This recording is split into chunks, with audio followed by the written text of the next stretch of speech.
లేదండి అసలు ఒకటేంటంటే మేము చెప్తాం కదా, మీ పార్టీలో గతంలో ఎప్పుడు లేని విధంగా సరే మీరంటే ఏదో ఒకటి రెండు సార్లు ఏదో మీ వాడుక భాషలో అన్నారు ఏదో చిన్న ఏదో లాంగ్వేజ్. ఈ కొడాలి నాని కానీ వంశీ కానీ ఇలాంటి వాళ్ళందరూ పేరు నాని కానీ వీళ్ళందరూ పచ్చి బూతులు మాట్లాడారు కదా. మరి మీరు ఒక రాజశేఖర రెడ్డి గారితో మీరు సన్నిహితంగా ఉన్నాడు కదా, మరి మీకు ఎప్పుడు అనిపించలేదా మన పార్టీ వాళ్ళు ఇటు తిడుతున్నారు రేపొద్దున మనకి ఇబ్బంది అవుతుందని మీకు ఎప్పుడు అనిపించిందా లేదని చెప్పండి. కానీ ఏదేమైనా కానీ ఆళ్ళలో కూడా ఆడవాళ్ళు కూడా చాలా వరస్ట్గా మాట్లాడి చాలా ఇదిగా చేస్తున్నారు.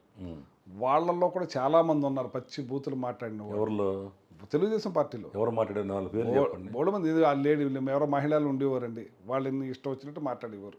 సరే వాళ్ళంటే పదవి లేదు, వాళ్ళేదో కార్యకర్తలు అనుకోవచ్చు. అవును.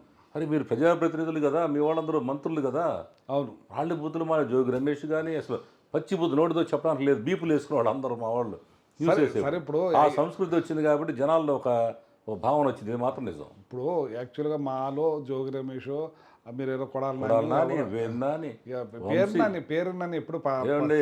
పేరు నాని బూతులు మాట్లాడు బూతులు మడమైన సబ్జెక్ట్ మీద పవన్ కళ్యాణ్ మీద వదిలి ఒరే సన్నాసి ఒరే సన్నాసి నాకు ఏంది అది ఏదేమైనా కానీ ఇట్లా అంటే నేను అనుకుంటే సరే మీ ఉద్దేశంలో మీరు మీ పార్టీ పడిపోయింది కాబట్టి ఏమిలా అంటున్నారు.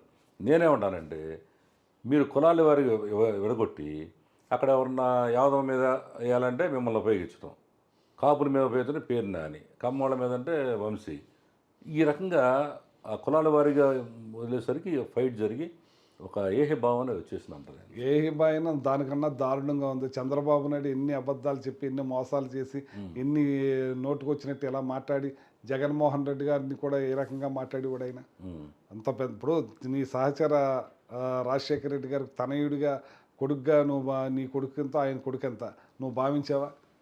నిన్ను చంపితే ఎవరు అడుగుతారన్న ఒక దాంట్లో. మరి అట్లే అలాంటి ఎన్నో చాలా ఉన్నాయి. అలాంటి ఎన్నో చాలా మాట్లాడారు. చెప్పులు ఇచ్చి కొడతాం, చెప్పు తీసుకు కొడతాం, ఒకటి కాదు అన్ని అవతలతారు. మీకు సౌండ్ రెండు కలిసి సౌండ్ వస్తాయండి. చేత మనం అటు ఉంది ఇటు ఉందండి.